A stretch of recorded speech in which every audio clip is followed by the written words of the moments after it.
Alberta is making significant changes to how sexual education is taught in schools this year. Teachers and outside presenters used to be able to make their own lesson plans and could draw upon whatever resources they thought were appropriate. But starting in September 2025, every lesson, worksheet, video, presentation, pamphlet, or activity has to be approved by Alberta's Education Minister in advance. This website, formerly run by Alberta Health Services, was once a key resource for lessons, but most of the material is now tagged as legacy resources and aren't approved for use. Of the 30 organizations who have applied to be outside presenters, the government has approved 11 as of late January, and the government also limits what topics they can teach on and which grades they can present to. So why is the government introducing these new rules?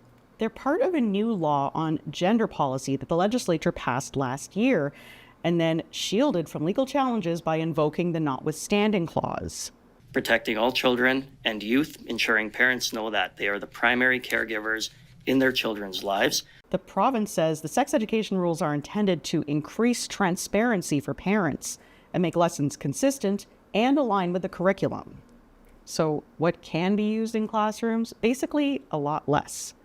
The Edmonton Public School Board said they submitted about 80 resources for government review, and so far, only 20 have been approved. As for external presenters, none are approved yet to talk to grade 5 or 6 students.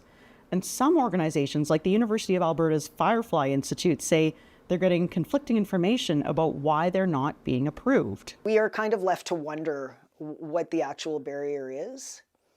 And that's sort of our feeling overall, is that we are in a position of being left to wonder what is behind the decision making, what is the motivation behind some of the decisions that we're seeing being made. So how are teachers handling these changes? I spoke to several current and former teachers. We're not identifying them because they fear that speaking publicly could harm their careers. One experienced high school teacher taught sex education for the first time under the new rules in January, and they said they were astounded by what they had to take out, including references to masturbation and the morning after pill. A grade 8 teacher says they gave up trying to get their presentation approved by the government and chose not to teach sex ed this year.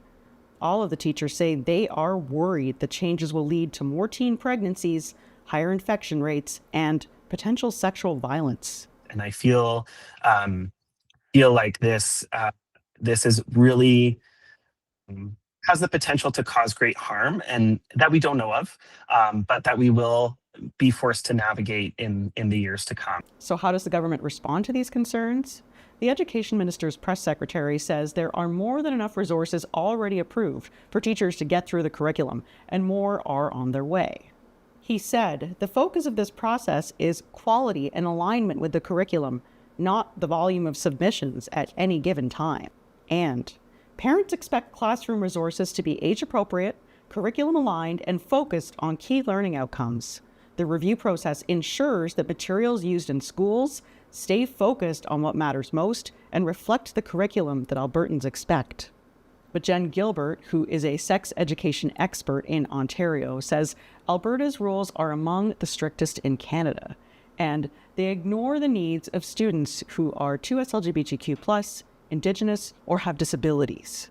They're not only restricting the curriculum that's available, they're sending a message to schools, to teachers, to students about what kinds of conversations are welcome in school and what kinds of conversations are risky. So what happens next? Some students haven't yet had sex education this year.